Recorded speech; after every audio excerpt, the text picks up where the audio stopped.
Olá, povo de Deus, 10º domingo do tempo comum, 6 de junho de 2021. A nossa reflexão de hoje é a partir de Gênesis 3, de 9 a 15, de 2 Coríntios 4, 3, 18 até o 5, 1 e de Marcos 3, 20, 35.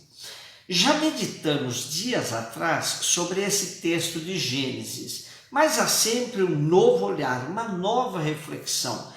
Por isso também a palavra de Deus é eterna. Nosso pequeno trecho de hoje discorre sobre a questão da responsabilização pelos nossos atos. Quando Deus pergunta, onde estás? Não se trata de pergunta sobre localização geográfica de Adão, mas sim um onde estás existencial. Podemos nos perguntar também, onde estou? A resposta é difícil, que podemos incorrer na mesma trapaça de Adão e não assumirmos onde estamos. Onde estamos pode ser um lugar em que queremos nos esconder de Deus e de nós mesmos. Estar nu nos assusta, pois estamos sem máscaras diante de Deus.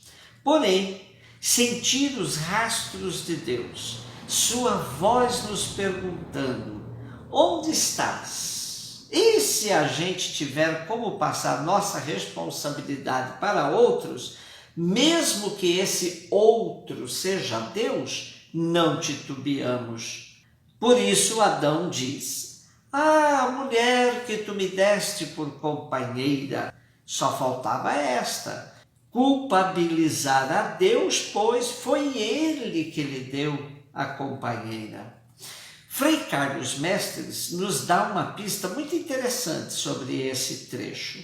Diz ele, temos aqui o ensinamento central de toda a Bíblia. A questão é, entre a verdade que vem de Deus e a mentira que vem da serpente, por que o ser humano faz a opção pela mentira?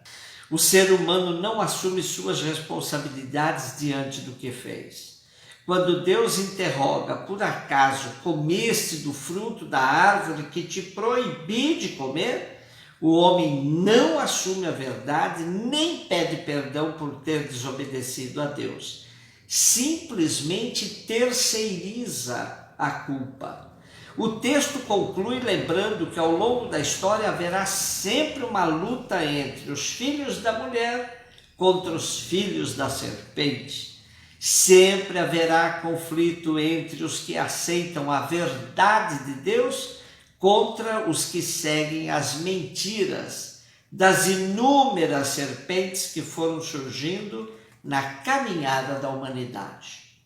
2 Coríntios, em continuidade com a reflexão sobre a responsabilização de nossos atos, temos o apóstolo Paulo dando-nos uma perspectiva definitiva para a nossa esperança e coragem para o nosso cotidiano. A certeza de que teremos uma vida nova depois desta não deve ser motivo de acomodação, mas sim de uma vida proativa, confiante e com foco. Impressionante o realismo do apóstolo frente à nossa deterioração material. Diz ele, mesmo se o nosso homem exterior se vai arruinando, o nosso homem interior, pelo contrário, vai se renovando dia a dia. Pois o que é visível é passageiro, mas o que é invisível é eterno. De fato, sabemos que se a tenda em que moramos neste mundo for destruída, Deus nos dá uma outra moradia no céu que não é obra de mãos humanas, mas que é eterna. A certeza de um fim onde superaremos todas as tribulações passageiras deve nos fazer cidadãos construtores do reino aqui e agora. Antigamente se dizia, sofre aqui e goza depois. Nada disso. Paulo diz que a certeza do gozo futuro não nos deve mover aqui e agora. para irmos antecipando as alegrias do reino na fragilidade de nossa história. Testemunhamos assim nossa fé, repetindo com Paulo: cremos e por isso falamos. Marcos 3, de 20 a 35. O texto de hoje nos coloca frente a temas bastante significativos, tais como a questão da sanidade pessoal e social, o sentido da pertença familiar, a abertura ou fechamento ao espírito.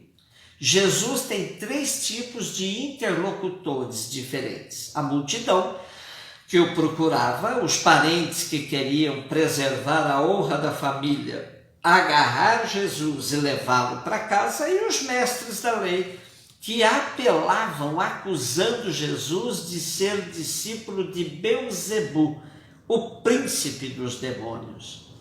Aos 3 grupos, Marcos nos mostra Jesus dando sua resposta bastante assertiva.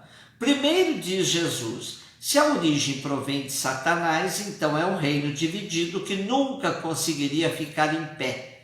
Como a família que, se estiver dividida, nunca poderá subsistir. No segundo momento, Jesus fala a respeito de sua pessoa. Para arrombar uma casa onde mora um homem forte, é preciso primeiro amarrá-lo antes de derrubá-lo. Só dessa forma é possível roubar sua casa. Fica claro aqui que aquele homem tem menos poder porque foi vencido. E em terceiro lugar, aparece a questão do pecado contra o Espírito Santo, como uma referência clara à rejeição da força reconciliadora de Deus, que se revela na atuação de Jesus, vencendo todo o mal. O teólogo basco José Antônio Parola nos chama a atenção para a sociedade da época de Jesus, que estava toda ela enferma. Desta forma, a ação de cura de Jesus vai se deparar com forças contrárias, inclusive de seus parentes e de sua família, que estão contaminados pelo ar doentio da sociedade. E hoje, como está a nossa sociedade? Continua Parola: a cultura de hoje exalta o valor da saúde física e mental e dedica todo um conjunto de esforços para prevenir e combater as doenças. Mas, ao mesmo tempo, estamos construindo, entre todos, uma sociedade onde não é fácil viver de forma sã, sadia. Nunca esteve a vida tão ameaçada pelo desequilíbrio ecológico, a contaminação, o estresse, a depressão.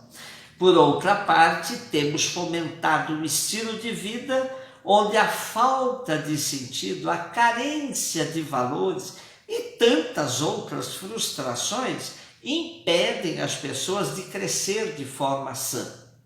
Já Freud considerou a possibilidade de que uma sociedade esteja doente no seu conjunto e possa padecer de neuroses coletivas, das quais talvez poucos indivíduos estejam conscientes.